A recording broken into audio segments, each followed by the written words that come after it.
হে কি দুর্জয়, তুমি এখানে? আরে তোমার মাথা দিয়ে কতটা রক্ত বেরিয়েছে, তুমি এখন ভীষণ উইক। তুমি উঠে আসতে গেলে কেন বলো তো? উঠো উঠো, আসতে চলো।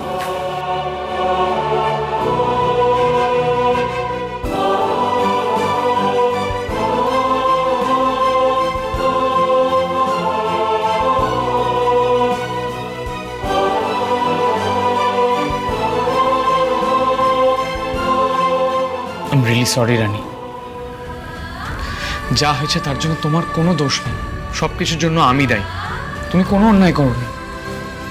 কেউ তোমার বিরুদ্ধে কোনো কথা বললে আমি তার প্রতিবাদ করব। সবাইকে আমি জানিয়ে দেবো যা হয়েছে তার জন্য আমার জেদ আর আমার রাগ দায়ী।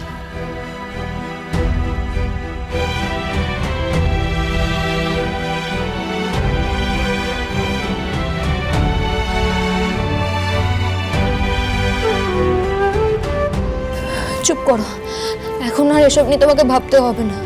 তোমাকে আগে সুস্থ হতে হবে দুর্জয়। চলো কেবিনে চলো, চলো।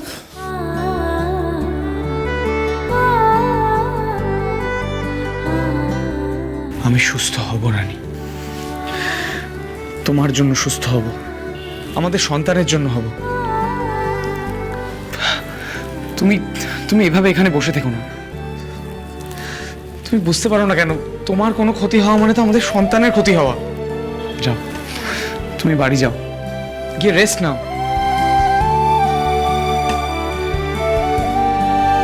এই তো আমার দুর্জয়, একেই তো আমি খুঁজছিলাম, যে আমাকে শাসন করবে, আমার ভুল ধরিয়ে দেবে, আবার প্রতি মুহূর্তে আমাকে ভালোবাসবে। যে ভালোবাসার জন্য আমি সব কিছু ছেড়ে চলে আসতে পারি, দুনিয়ার সব ঝড় একা সামলে নিতে পারি দুর্জয়।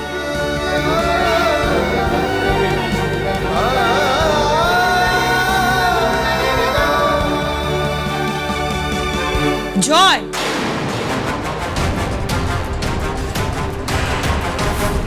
তুই কেন এসেছিস এই মেয়েটার কাছে? তুই জানিস না এই মেয়েটা কতটা স্বার্থপর, নিজেরটা ছাড়া কিচ্ছু বোঝে না। শুধু নিজে কিভাবে ডাক্তারি পড়বে, কিভাবে বড় হবে, শুধু সেই চিন্তাতেই মশগুল থাকে। তুই কিসে ভালো থাকবি, তোর কিসে মঙ্গল হবে, সেটা নিয়ে ওর কোনো মাথা ব্যথা নেই। এটা বুঝলি না বাবা? স্ত্রী হিসেবে ও কোনো দায়িত্ব পালন করেনি। আমি কিন্তু ওকে আর কিচ্ছু করতে দেব না। স্বামীকে কি করে ভালো রাখতে হয় সেটা ও জানে না, ও শেখেনি। শুধু নিজের জেদ কিভাবে বজায় রাখতে হয় সেটুকুই শিখেছে।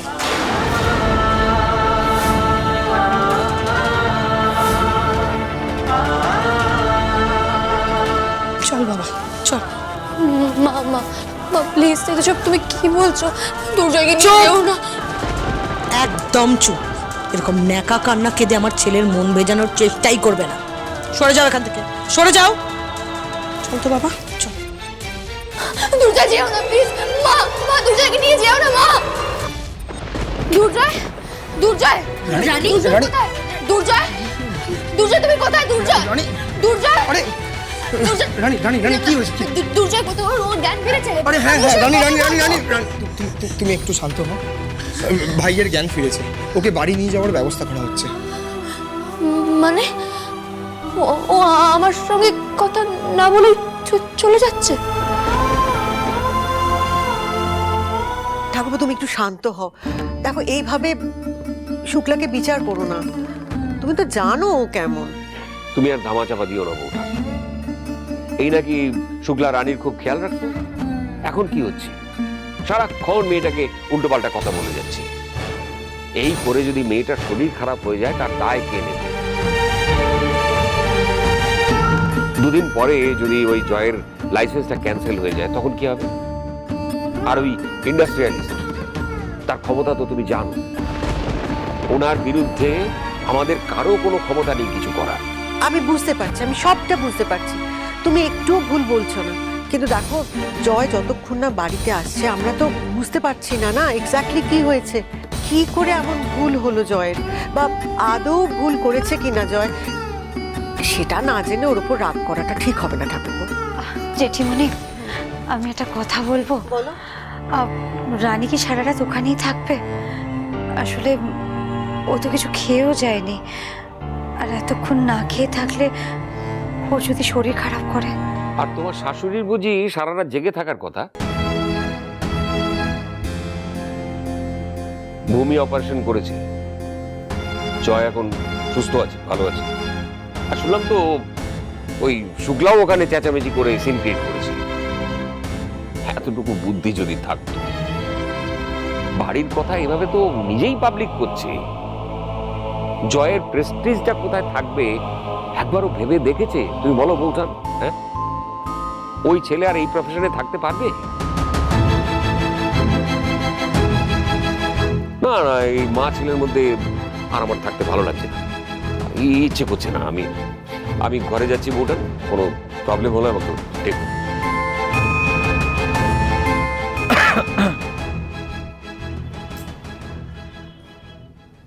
মা, আমি একবার হসপিটালে যাচ্ছি, দেখি ওখানে কি অবস্থা। আর সেরকম হলে পরে আমি বড় বৌদি আর কাকিমণিকে পাঠিয়ে দিচ্ছি। অনেক রানী, ওরও তো বেশিক্ষণ ওখানে থাকা ভালো হবে না। তাও তো ঠিক। ঠিক আছে, আমি তিনজনকেই পাঠিয়ে দিচ্ছি তাহলে। সেই ভালো, তুমি যাও। আমি জেগে আছি, জেগে আছি। না না মা, আপনি কেন এখন জেগে থাকবেন? আপনি বরং বিশ্রাম নিন। হ্যাঁ জেঠিমণি, আমি তো জেগে আছি, তুমি শুয়ে পড়ো। এমনি আমার রান্নাঘরে টুকটাক কাজ বাকি আছে, শুয়ে পড়ো তুমি। ঠিক আছে।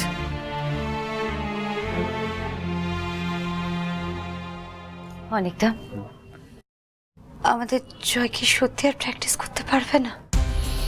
জানি না মাধুরী, কোথাকার জল কোথায় গড়াবে কিচ্ছু বোঝা যাচ্ছে না। সর্বত্র দুর্জয়ের নামে কমপ্লেন গেছে, আর এটা তো খুব অবভিয়াস, ওর যারা শত্রু তারা চাইবেই যে দুর্জয় যাতে কোনোদিন আর ডাক্তারিটা প্র্যাকটিস না করতে পারে। দেখা যাক কি হয়। আসলে কি হয়েছে বলো তো, ভাই তো এখানে থাকতেই চাইছে না, আর কাকিমণি ওকে এখানে রাখতে চাইছে না, তাই আর কি। রানী শোন, বলছি যে কাকিমুনি, বর্দি ভাই, বর্দা ভাই সবাই জয়কে নিয়ে বাড়ি চলে গেছে। মানে তুই কি বলছিস? রানী একটু শান্ত হ, দেখ আর সিন ক্রিয়েট করে কোনো লাভ নেই। এমনিতেই তোর আর কাকিমুনির ঝামেলাটা কেউ ভিডিও করে সোশ্যাল মিডিয়াতে আপলোড করে দিয়েছে। মানে তুই তুই কি বলছিস? দেখ দেখ সেটাই কি স্বাভাবিক না? বোঝার চেষ্টা কর, জয়ের ওপর অ্যালিগেশন এসছে, ওকে রিলেটেড এখন যাই হবে সেটাই ভাইরাল হয়ে যাবে। আর পাবলিকদের তো জানিসই কিরকম জাজমেন্টাল হয়, তাই জন্য বারবার বলছি তুই বাড়ি চল, বাড়ি গিয়ে সব কথা হবে। হ্যাঁ রানী প্লিজ, দেখো তুমি বাড়ি চলো। আর কালকে সারা রাত কিচ্ছু খাওনি, এইবার তো একটু নিজের খেয়াল রাখো। সিরিয়াসলি রানী, তুই কাল থেকে এখন অবধি এখানেই কাটিয়ে দিলি। আচ্ছা তুই কি ভুলে যাচ্ছিস তুই প্রেগনেন্ট? তোর শরীরে জয়ের একটা অংশ বেড়ে উঠছে, তোর অলরেডি 2-3 বার শরীর খারাপ হয়ে গেছে, যদি বাড়াবাড়ি একটা কিছু হয়ে যায়। আমি তো ভাবি রে, সারাক্ষণ আমাদের বেবি আর দুর্জয়ের কথাই ভাবে। আর দুর্জয় আমার সঙ্গে কথা না বলেই চলে গেল। ও জানতো আমি এখানে আছি, তাও চলে গেল। ওর জ্ঞান ফেরার পর একবারও আমাকে দেখতে ইচ্ছে করলো না।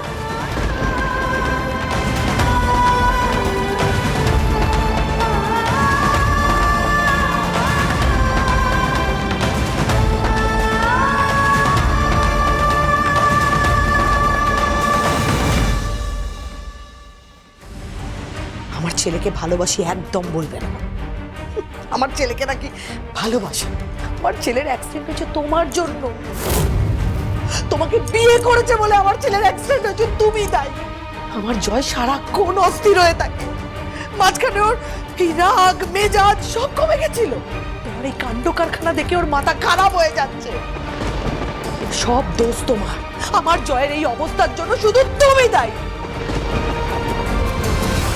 একটা কথা বলবো বাবা, এরকম অশান্তি তো সব সংসারেই খুব স্বাভাবিক ঘটনা। এগুলো নিয়ে অযথা টেনশন করার কি কোনো মানে আছে বাবা? আর তাছাড়া আমাদের রানী তো এখনো কত ছোট, তাই না? ও শাশুড়ি ওকে শাসন করে আদর দিয়ে ভালোবাসা দিয়ে নিজের মতন করে আগলে রাখছে। এই সমস্ত দেখে কোনো সিদ্ধান্ত নেওয়া ঠিক হবে না বাবা। শ্রেয়া, কি হচ্ছে ঠিক এগুলো? আমি বাবার সাথে কথা বলছি তো, তুমি এর মাঝখানে ঢুকছো কেন? হ্যাঁ, আর শোনো, ওই রানীর শ্বশুর বাড়ির কোলে ঝোল টেনে কথা বলাগুলো না এবার একটু বন্ধ করো। সত্য সত্য দেখলে বাবা, দেখলে ভিডিওটা দেখলে? এই ভিডিওটা ভাইরাল হয়ে গেছে। বাবু, আমাদের বাড়ির মেয়ে যার কোনো দোষ নেই, সে শাশুড়ির কাছে ঝাড় খাচ্ছে। এই যদি আমাদের কথা শুনে বিয়েটা করতো, তাহলে এই দিনটা ওর জীবনে কোনোদিন আসতো? দেখো বাবা, আমি জানি তোমার মনে হয় যে আমি রানীকে পছন্দ করি না, ওর উপর সবসময় রাগ করি। তা নয় বাবা, কেন? রানীকে আমার শত্রু নাকি? কিন্তু একটা কথা ভেবে দেখো, আমাদের কথা শুনে যদিও বিয়ে করতো, তাহলেও আজকে রাজরানী হয়ে থাকতো, এইসব দিন দেখতে হতো। তার মধ্যে আবার ও প্রেগনেন্ট, তা সত্ত্বেও শাশুড়ি কথা শোনাতে ছাড়ছে না। ছি, ছি, ছি, ছি। এসব দেখে না দাদা হিসেবে আর মাথা মাথা গরম হয়েছে। তোমার কিছু মনে হয় না বাবা? চুপ করে থেকো না, অন্তত বলো তোমার কি মনে হয়, বলো। আরে বাবা, চুপ করে থাকলে বোঝা যায় না। সমস্ত কথা বলে তুমি কি বোঝাতে চাইছো একটু বলবে? বাবার তো শরীরটা খারাপ, সেটা একবারও ভাববে না? বাবা, আপনি কোনো চিন্তা করবেন না, আমি ওদের সঙ্গে যোগাযোগ করছি। দুর্জয় ফিরেছে কিনা সেটা আমি দেখছি, এক্ষুনি দেখছি। ছাড়া তো দেখছি, ওইসব দেখে টেকে কোনো লাভ নেই। শোনো, আমাদের কথা শুনে বিয়ে করলে ওই কোটিপতি ঘরের বউ হতে পারতো, সেটা না করে পালিয়ে গিয়ে যখন একজন সাসপেন্ড হওয়া ডাক্তারের বউ হয়ে সারা জীবন কাটাতে হবে, তখন আর আমার কিছু বলার নেই। আর তার মধ্যে আবার রানী ডাক্তার হতে চাইছে, এটা মেনে নেবে কেউ? কোনো হাজব্যান্ড মেনে নেবে যে সে সাসপেন্ড হয়েছে আর তার বউ ডাক্তার? নাকি তার শাশুড়ি মেনে নেবে? আমি তো বলে রাখছি বাবা, রানীর পুরো জীবনটা শেষ হয়ে গেল, মিলিনি আমার কথা।